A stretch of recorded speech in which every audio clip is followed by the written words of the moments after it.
Добро и благословено утро.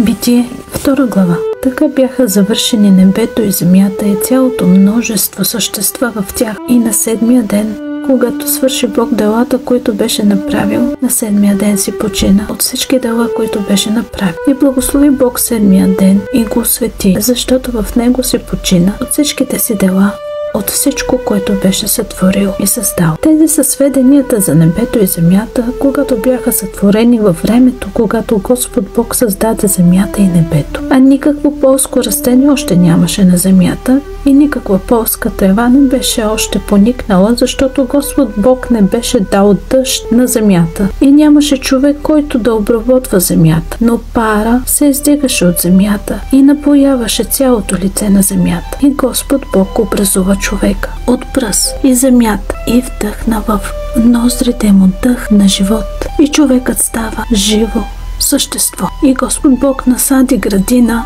на изток в Едем и постави там човека, който беше образувал.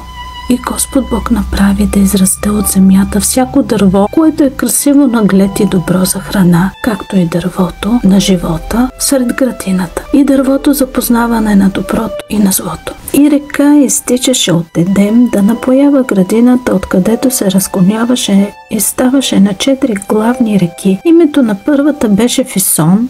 Тя е, която обикаля цялата хавилска земя, където има злато. И златото на оная земя е добро. Там има още бдели и ониксов камък. Името на втората река е Гихон.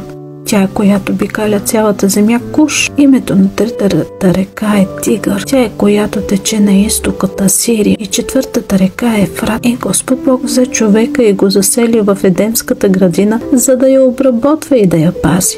И Господ Бог заповяда на човека, казвай: от всяко дърво в градината свободно да ядеш, но от дървото за познаване на доброто и злото да не ядеш, защото в деня, когато ядеш от него, ще умреш. И Господ Бог каза: не е добре за човека да бъде сам, ще му създам подходящ помощник. И Господ Бог образува от земята всички полски зверове и всички въздушни птици и ги приведе при човека, за да види как ще ги наименува. И с каквото име назовеше човека всяко живо същество, това име му остана. Как човекът даде имена на всички вид добитък, на въздушните птици и на всички полски зверове. Но помощник, подходящ за човека, не се намери. Тогава Господ Бог даде на човека дълбок сън и той заспа и взе едно от реброто му и изпълни мястото му с плът. И Господ Бог направи жената